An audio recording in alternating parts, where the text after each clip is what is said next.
if you're a bullish investor and you're in the bull market, obviously you want to own equity. You want to be a part of it. You want to take advantage of it. And Tyler, you talked about it earlier, how in the IWM, you've been paid off to ride the trend and to buy the breakouts and to play the upside of the market. So if somebody has been paid off, outside of just locking in and selling, there are tactics and techniques that I think a lot of new traders may not be aware of that they can use in a market. It's a part of a course and a system, Tyler, that you teach, and that we have mastermind groups around for those students to help them understand this. Tyler, just talk about this concept for a few minutes if you can, just as an educational piece. Yeah. So conceptually, the hardest part of owning stocks is the volatility, and volatility by definition is up and down, but it's not the up that scares you. Like, nobody's scared the last month because the market's been screaming higher. It's the downside volatility that is tricky, right? If you have your money in the bank, there's no volatility. It just sits there. If you own bonds, there's not much volatility. If you own real estate, there's not much volatility because you don't see it. There's actually volatility in real estate, but most people don't mark their house value to market every single day and obsess over it. But in the stock market, there's a lot of volatility, and there are bear markets, which by definition is a 20% peak to trough decline.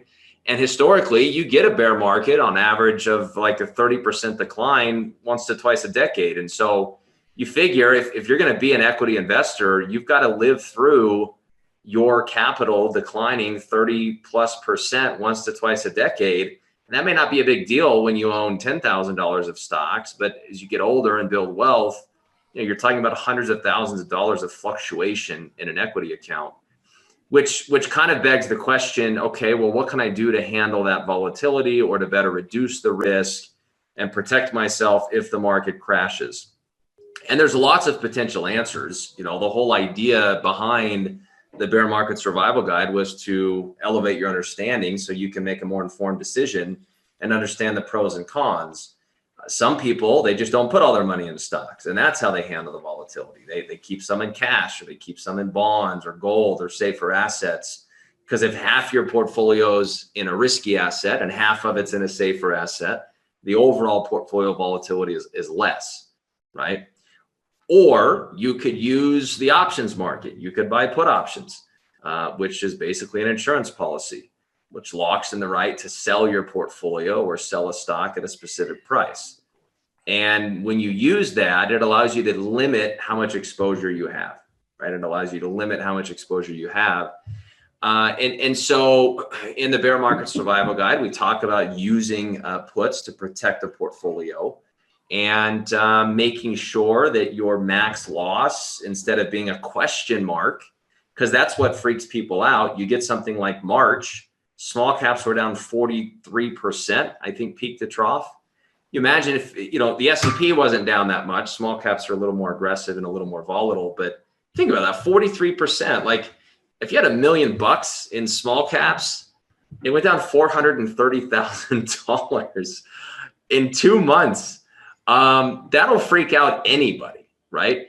And when you're down 43%, you're just wondering, is this going to go down 70%, 80%? It's the unknown that haunts you at night. And so when you protect a portfolio, you turn an unknown into a known, right? How bad is this going to get? How bad could it be? I don't know. If you have protection, you know exactly what your risk is.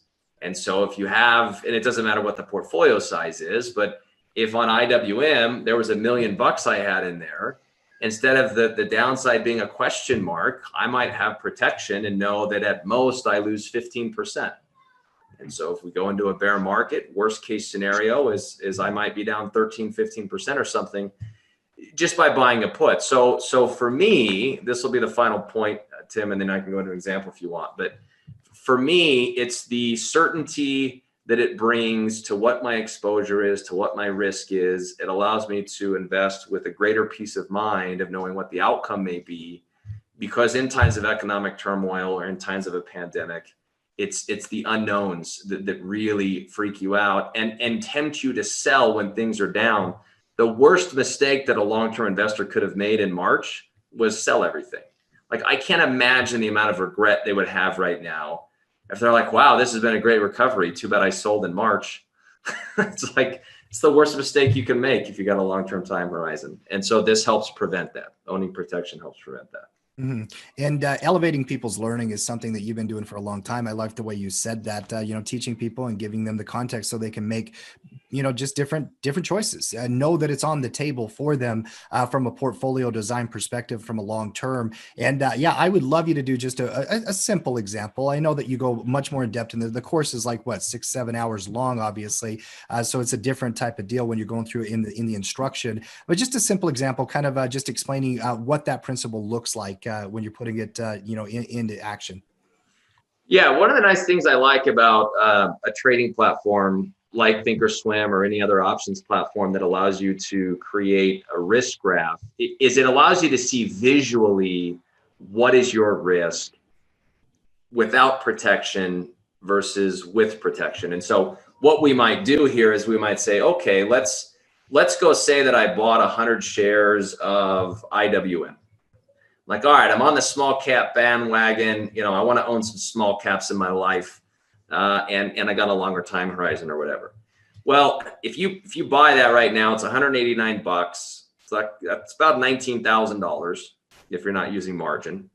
And when you look at it on a risk graph, like all stock positions, you've got unlimited upside, but you've got also a lot of downside. In fact, you have $19,000 of downside.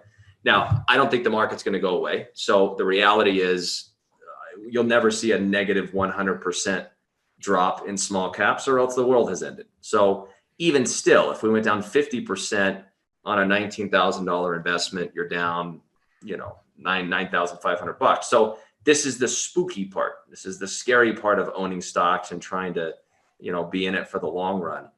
So if I were to simply come in and buy an insurance policy, a put option, conceptually, I'm buying up around 190. What I might do is buy a put that's 10% lower than the current price. So 10% is about 20 bucks. So I'd be buying a put around 170.